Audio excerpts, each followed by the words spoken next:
എന്നാ പിന്നെ കള്ള് വിൽക്കുന്നവന്മാരെ പിടിച്ചകത്താക്ക്. ഒരു സർക്കുലർ ഇറങ്ങിയിരിക്കുന്നു. അവന്റെ അസ്ഥാനത്താണല്ലോ ദുഷ്ട അമിതമായ മർദ്ദനം. അയ്യോ, എന്നെ തൊഴിച്ചോണ്ടൊന്നും വലിയ പ്രയോജനമൊന്നുമില്ല സർക്കിളെ. എന്നെ തൊഴിച്ചാൽ നിങ്ങൾ തന്നെ നാറി. ഞാൻ ഇനിയും കുടിക്കും, ഇനിയും പറയും. അല്ലേടാ പൂക്കലേ? ചെല്ല്, അകത്തേക്ക് ചെല്ല്. യമ ഇലയിട്ടോണ്ട് കാത്തിരിക്കുന്നു.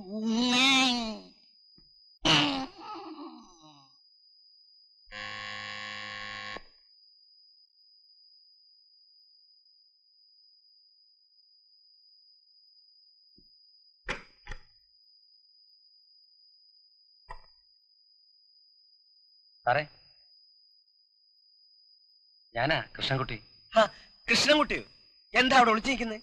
പിന്നെ സാറ് ഡോറ് തുറന്നിട്ട് എനിക്ക് അന്ന് അയാളുടെ പ്രസംഗം കേട്ടപ്പോഴേ തോന്നിയതാ ആളത്ര പന്തിയല്ലെന്ന്. അയാളാണ് സാർ ഈ കുഴപ്പമെല്ലാം ഉണ്ടാക്കിയത്. എന്റെ കയ്യിലിരുന്ന കാശും പോയി, ആൾക്കാരുടെ മുമ്പിൽ ഇറങ്ങി നടക്കാൻ വയ്യാതെയായി. ഇനി എനിക്കൊന്ന് രക്ഷപ്പെട്ടേ പറ്റൂ. ഞാൻ എന്ത് പണി ചെയ്യാനും തയ്യാറാണ് സാർ. സാർ എനിക്കൊരു ജോലി വാങ്ങിച്ചു തരണം. ഞാനൊരു പോലീസ് ഉദ്യോഗസ്ഥനാണ്. എനിക്ക് ശുപാർശ ചെയ്യാനുള്ള സ്വാതന്ത്ര്യം വളരെ കുറവാണ്.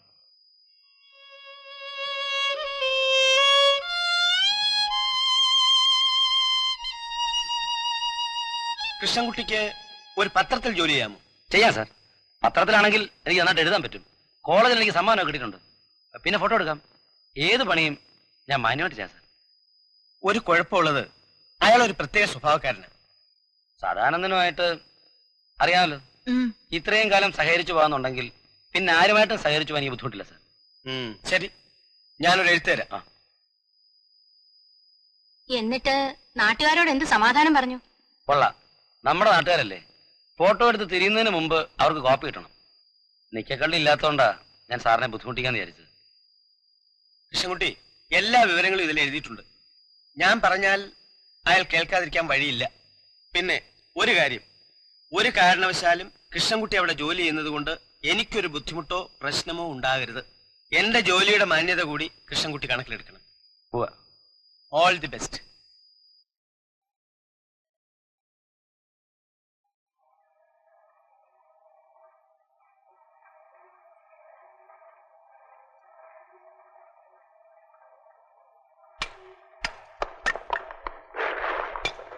എന്താ തന്റെ യോഗ്യത?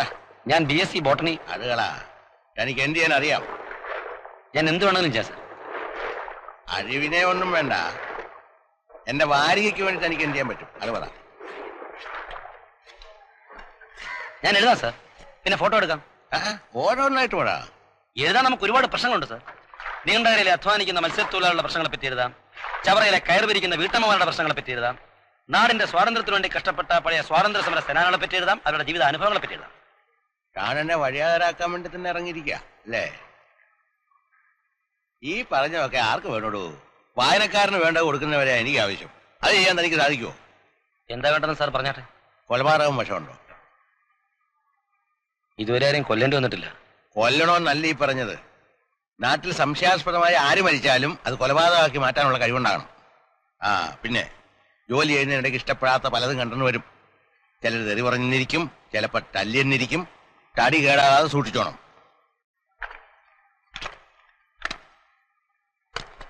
ഞാൻ കോരിത്തരാം സാർ. ടോപ്പും കൈവനൊന്നും എൻ്റെ അടുത്ത് വേണ്ട. കൂടെ കൂടെ കൊടി പിടിക്കണമെന്ന് തോന്നാറുണ്ടോ? സ്കൂളിൽ പഠിക്കുന്ന കാലത്ത് സ്വാതന്ത്ര്യ ദിനത്തിൽ ദേശീയ പതാക പിടിച്ചിട്ടുണ്ട്. അതേ പിടിക്കാവൂ. വേറെ പല കൊടികളും ഉണ്ട്, പല നിറത്തിൽ. പലരും തരാനും തയ്യാറാവും. പിന്നെ തന്റെ ശമ്പളവും കിമ്പളവും ഞാൻ തീരുമാനിക്കും. എന്റെ ജോലിയുടെ സ്വഭാവം രീതിയൊക്കെ നോക്കിയിട്ട് തന്നെ വേണോ വേണ്ടായോ എന്ന് ഞാൻ തീരുമാനിക്കും. ഇനി പണിയെടുപ്പിക്കുന്ന കാര്യത്തിൽ അവസാനത്തെ തുള്ളി വരെ ഞാൻ പിടിഞ്ഞെടുക്കും. പ്രയാസം തോന്നരുത്.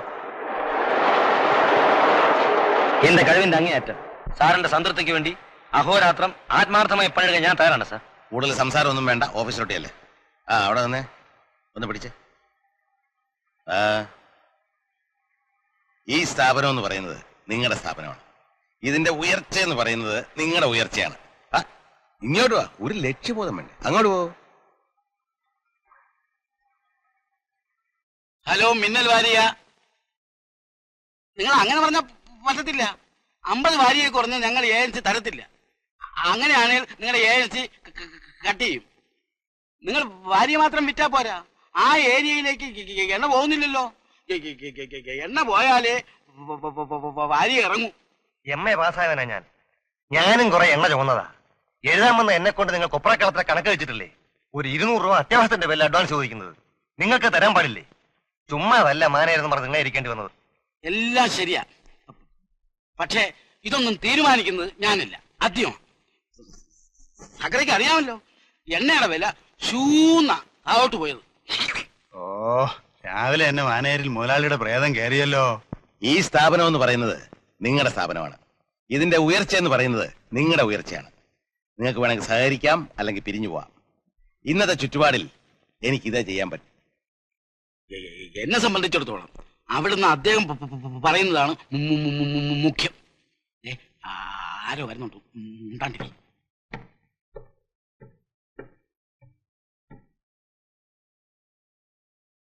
ഒപ്രാക്കളത്തിൽ നിന്ന് വരിക. നിങ്ങൾ അല്പം ഒന്ന് വെയിറ്റ് ചെയ്യണം, നമുക്ക് സംസാരിക്കാം.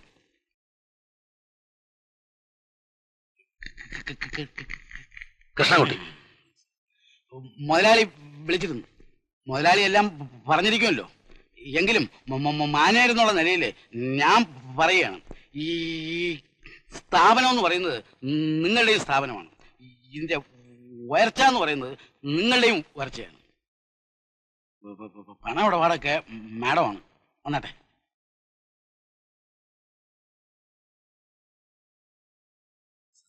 സക്രിയ നമ്മുടെ ഭാര്യയ്ക്ക് വേണ്ടി പുതിയതായി ജോയിൻ ചെയ്യാൻ വന്ന ആളാ.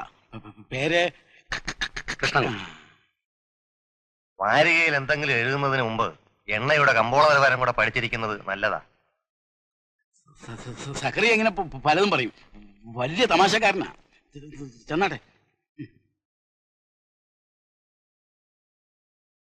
എല്ലാവർക്കും വാരിക്കോരി കൊടുക്കണമെന്നാണ് എന്റെ ആഗ്രഹം. ഞാൻ പറഞ്ഞാൽ അദ്ദേഹം എല്ലാം കേൾക്കുമെന്ന് പറയുന്നത് ശരിയായിരിക്കാം. അങ്ങനെയുള്ളപ്പോൾ ഞാൻ ആ സ്വാതന്ത്ര്യം ദുരുപയോഗപ്പെടുത്തുന്നത് ശരിയല്ലല്ലോ. ഇക്കാര്യം അദ്ദേഹത്തോട് പറയാൻ എനിക്ക് ബുദ്ധിമുട്ടുണ്ട്.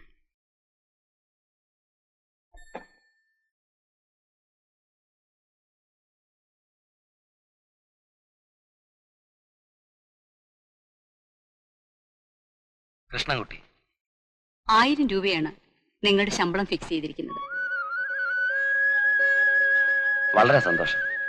ഇതിൽ 600 രൂപ ഓയിൽ മില്ലിന് നിങ്ങൾ നൽകുന്ന സംഭാവനയായിരിക്കും. ബാക്കി 400 രൂപയിൽ 200 രൂപ അഡ്വാൻസായി വാങ്ങിച്ചോളൂ. താമസത്തിനും മറ്റത്യാവശ്യ ചെലവുകൾക്കും.